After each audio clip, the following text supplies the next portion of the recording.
Hey, Dreammaze here. Welcome to the channel. We are going to do a review on Nobody Saves the World today.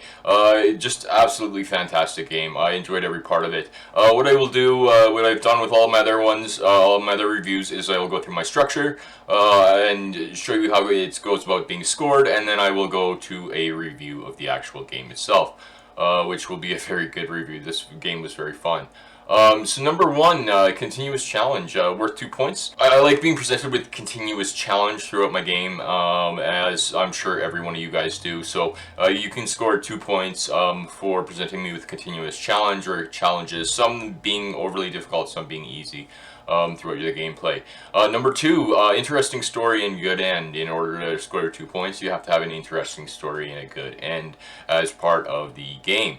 So that also worth 2 points. Number three, flexibility and useful rewards. I like flexibility of making choices for my character that will change it in different ways or impact the gameplay. As well as useful rewards that will help me change the fact that I can change gameplay and all that fun stuff, but that is also worth 2 points. So then we have fun and realism, and fun is realism is just how it sounds. It has to be realistic enough that you can actually play it. It's not too clandestine. And also fun. You know, something that's going to be enjoyable that once you keep playing, keep going, it kind of plays into the continuous challenge a little bit, but it's more the fun factor.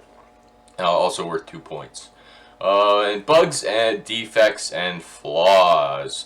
You can lose 2 points for having a buggy, horrible game that just doesn't work for people.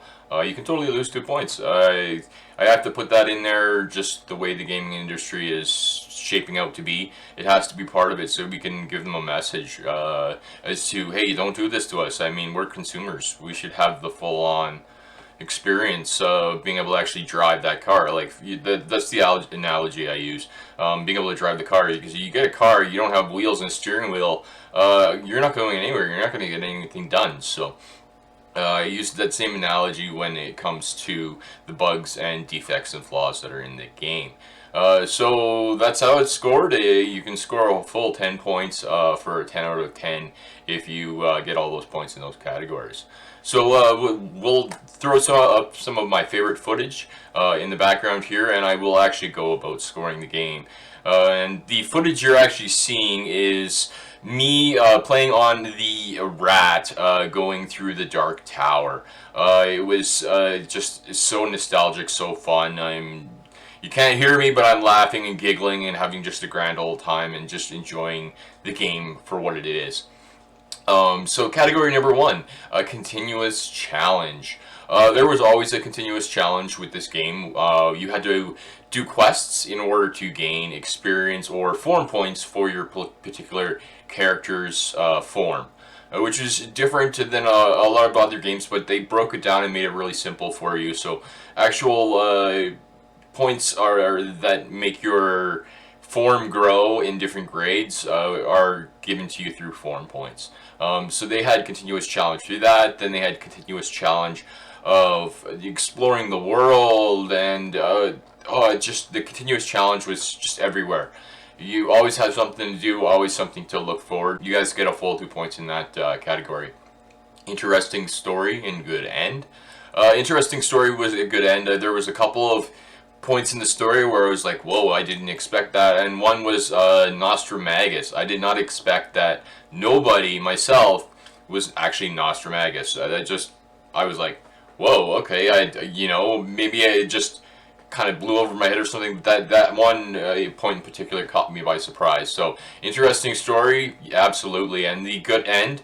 It was phenomenal. It was phenomenal. It really played on the fact that you are who you are, and the choices that you make ultimately change the gameplay. So like they even threw a little bit of like challenge into the story. Oh, just brilliant. So it's 2 points in that category. Flexibility and useful rewards. The flexibility was like off the charts. There is so much flexibility because you can change the different forms and move stuff around.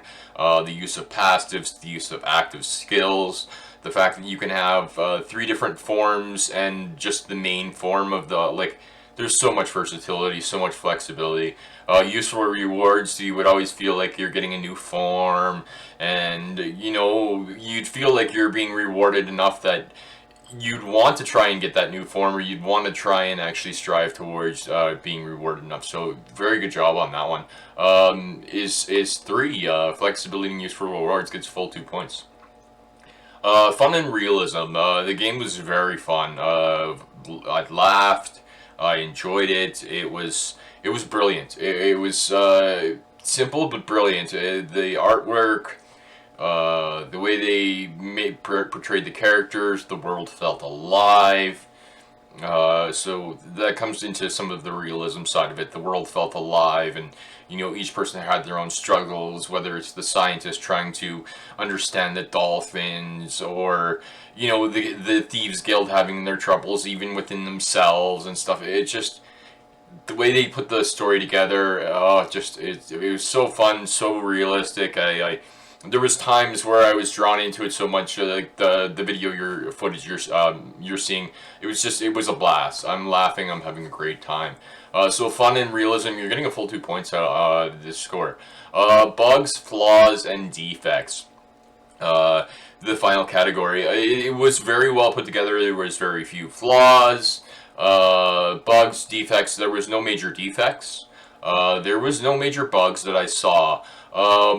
The only I'm gonna dock a 2.2 of 1 point off of this category, so it's only gonna get 1.8 out of 2, and the reasons being is the fluidity of being able to change forms in this game, even though you have a carousel, was not apparent. I would have liked a larger carousel so I could have all of the forms, and I would have liked a larger carousel that I could pick where each one of the forms go on the larger carousel, so I would know down and right is this, down and left is the rat, you know, up and right I'm going to my magician, straight up I'm going to my ranger. So I would know ahead of time where it is.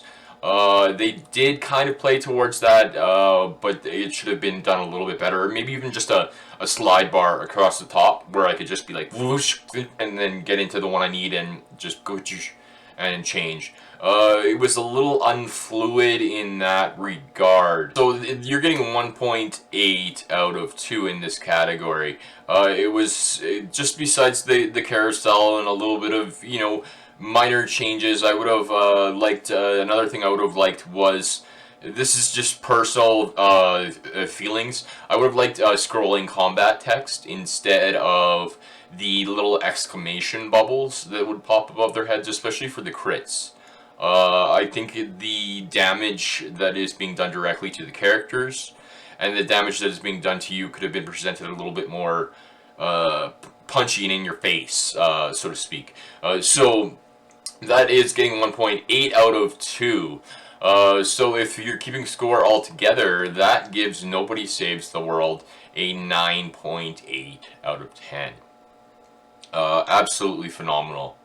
This game is just, I was not expecting it to be as good as it was. The artwork was outstanding. The story was great.